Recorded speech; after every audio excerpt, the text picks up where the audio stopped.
good, YouTube? So today I got my friend's rig out here. Look at the difference. 35s. These are 32s. They're extra wide though. But anyways, got my friend's rig. We're gonna be doing an upgrade on it. It's currently running the stock exhaust system, so we're gonna be changing that today.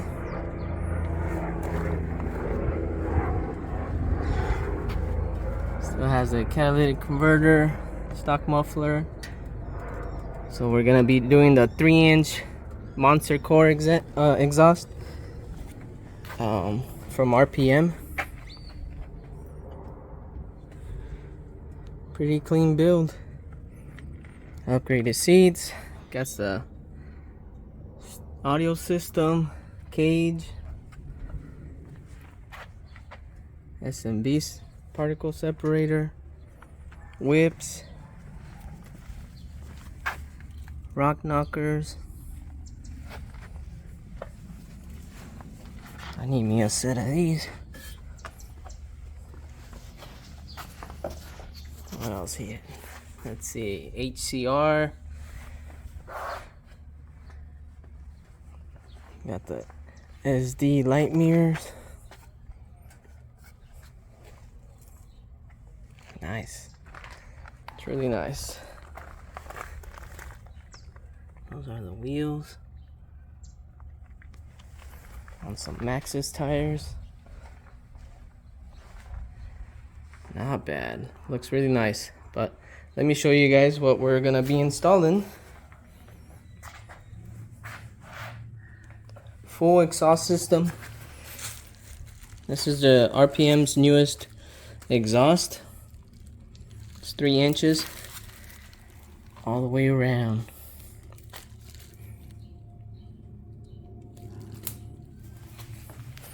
This is the mid pipe. Deletes the catalytic converter. Same thing. Straight from the turbo. If you guys recall my last video, I mentioned that the outlet on the turbo is 3 inches, and that's exactly how they have it. 3 inches from the turbo to the mid pipe to the muffler. It's gonna sound really good. I did record on my GoPro. I went out on a ride just to kind of give you guys an idea of what these machines sound stock. I got my GoPro right here. Hopefully we got some good audio. I'll do it before and after so you guys can listen for yourselves. But I get set up so I can get going. So just wanted to show you guys what I'm gonna be doing. A lot of this video is gonna be the same as my exhaust upgrade I did on my Can-Am, which is I've done a video on the cat delete.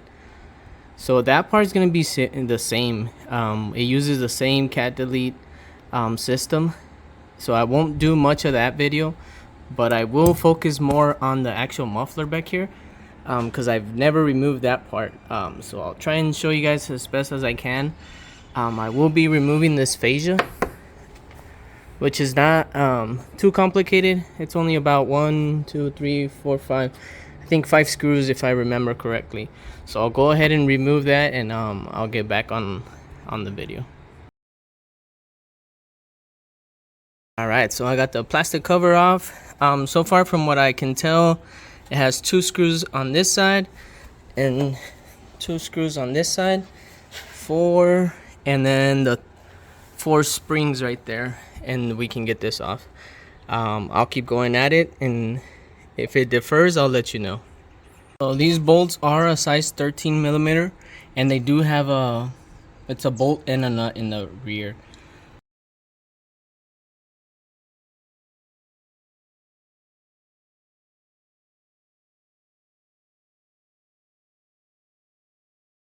So I got all my screws off. I can say that I did struggle more on the driver's side with this one right here, just because the space here is a lot less than the passenger side. This one was pretty easy. All the other ones were pretty easy except for this one. This one I had to do manually. I couldn't use my impact. These do come in handy. You just gotta be careful because it could launch your socket. So just keep that in mind. I think I'm ready to remove this. All I'm gonna do is get my spring puller and pull those 4 springs off. So it is kind of warm. You gotta be careful.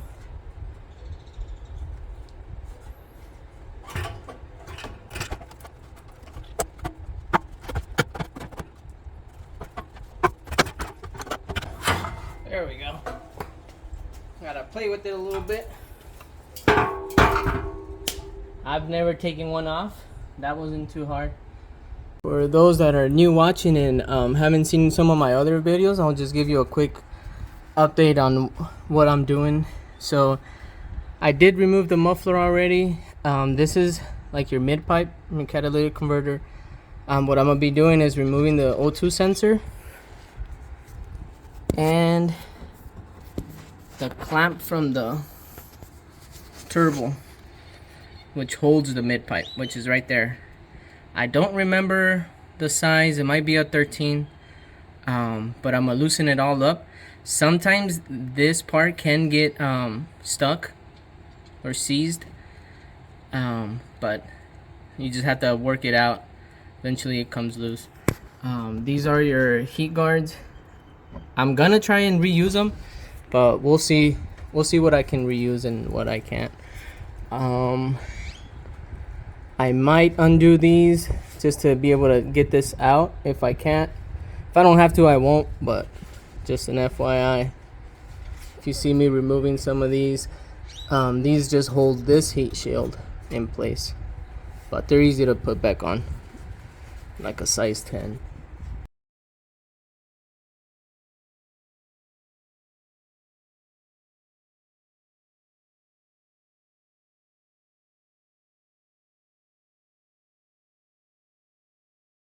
Alright, so after some fighting with it, I got it off.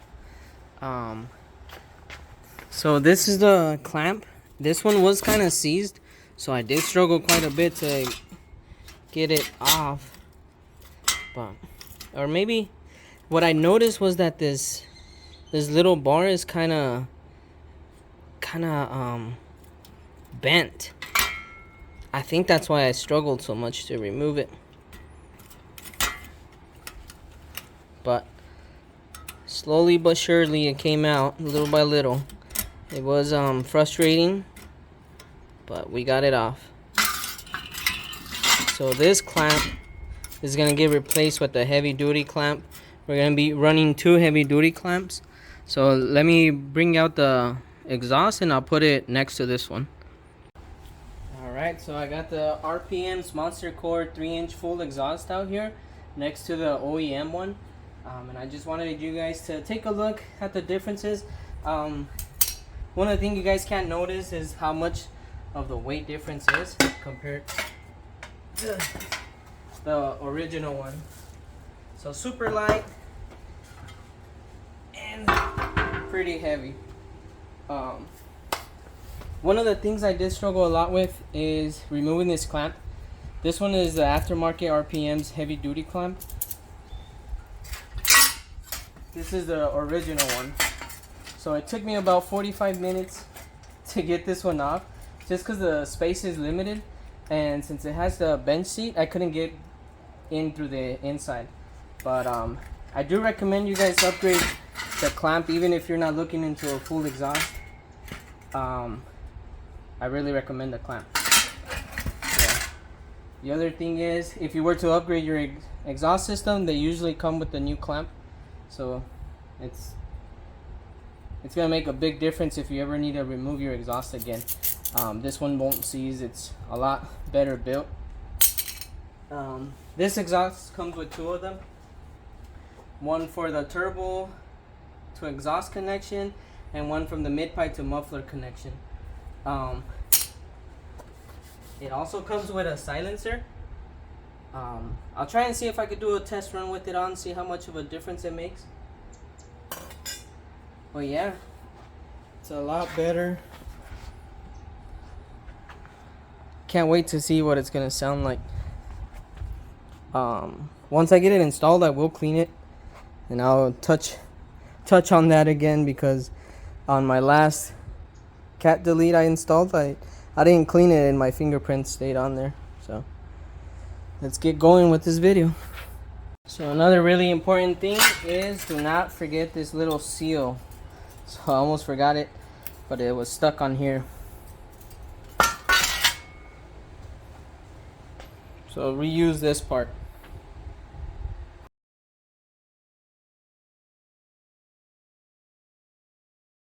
So I just wanted to take the time to show you this part. I did do it on my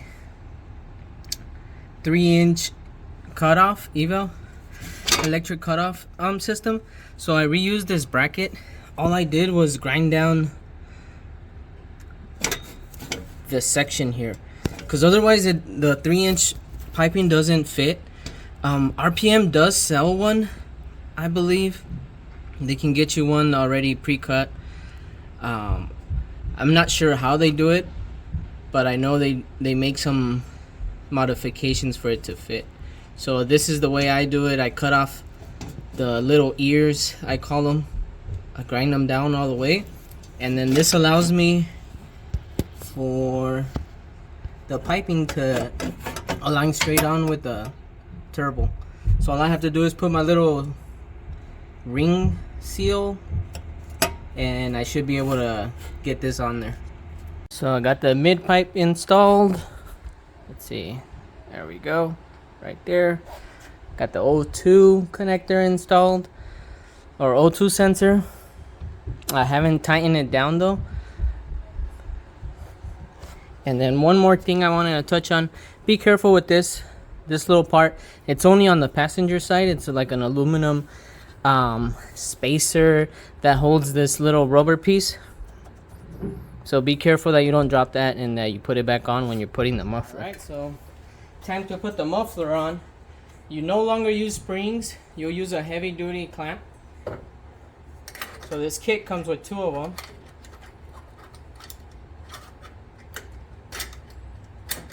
Get these on here.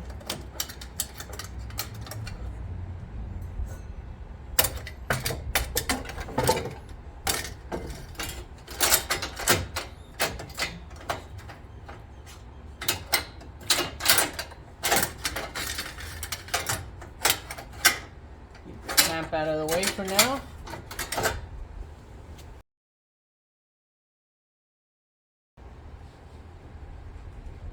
Where were we?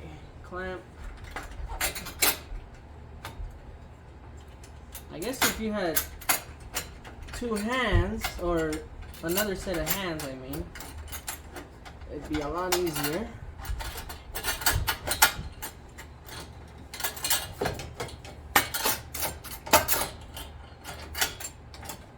They match up really good together. Try and get this to go through.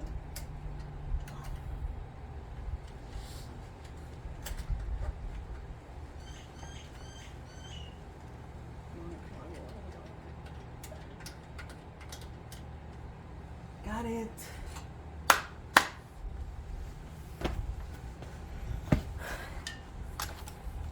Gotta celebrate.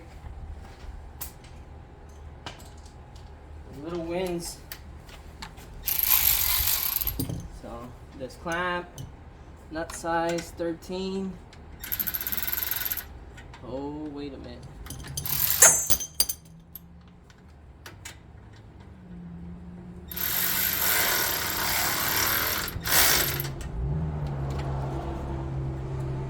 So I'm not gonna tighten it all the way, just in case I need to do a little bit of adjusting. So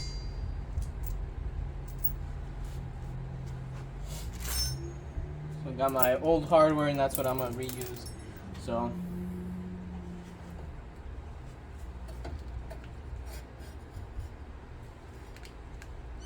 I'm gonna put these bolts back in place. I'll probably do a hyperlapse just so it makes it quick. It's just 4 bolts on the side. Remember the long ones on the passenger side, and the short ones on the driver's side.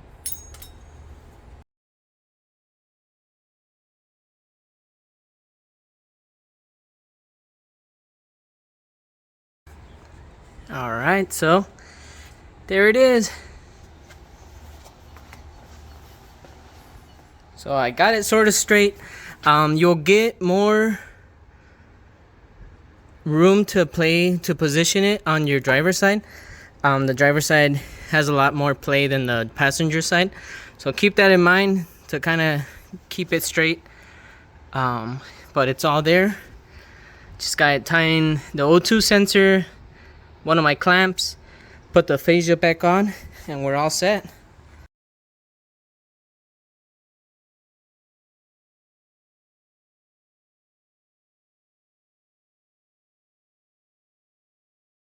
Alright, so we're all ready to get this started up. I just cleaned it, got done cleaning it. I didn't place this back. This exhaust, you do need to put this back if you want. It goes like that, and then it looks back to stock, but it's kind of a bummer. I'd probably run it without this. Just, it looks so awesome without this on. Just the way the exhaust is polished. But I'll eventually put this on. I just got done giving it a quick clean, and then I noticed that on the backside is full of mud. So I'll probably clean it up a little bit more before I put it back on. But as of right now, it's ready to start. So we'll get it started and see what it sounds like.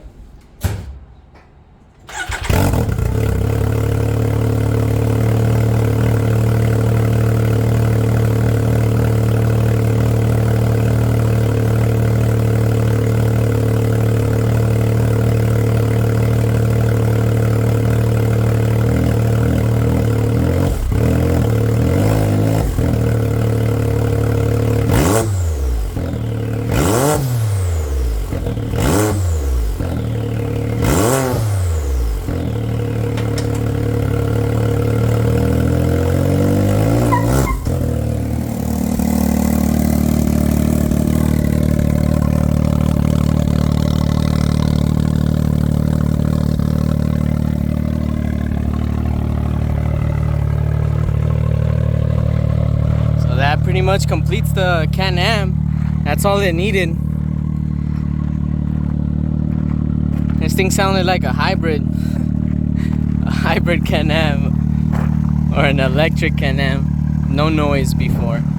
Now it really fits it. It has a deeper sound, nothing too annoying.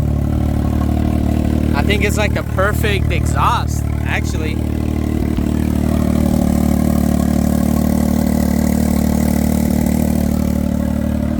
So I got my GoPro right there mounted. Hopefully we get some good audio. I know the GoPros aren't like the best for audio, but that's all I had, and I tried to mount it as close as I could.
Recording this part on my phone just in case the GoPro doesn't get the audio really well. So this is what the stock Can-Am sounds like. All it has is an RPM upgrade of the blow-off valve.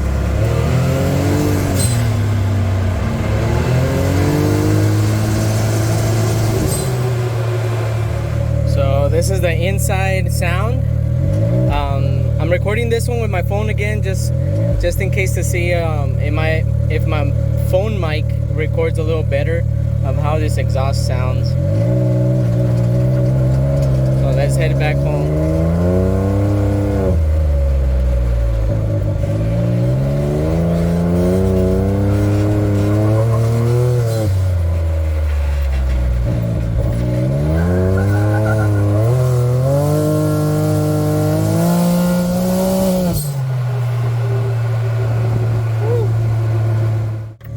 For sure woke it up from my test drive earlier. It did not feel the way it feels now. Whew, that's so nice.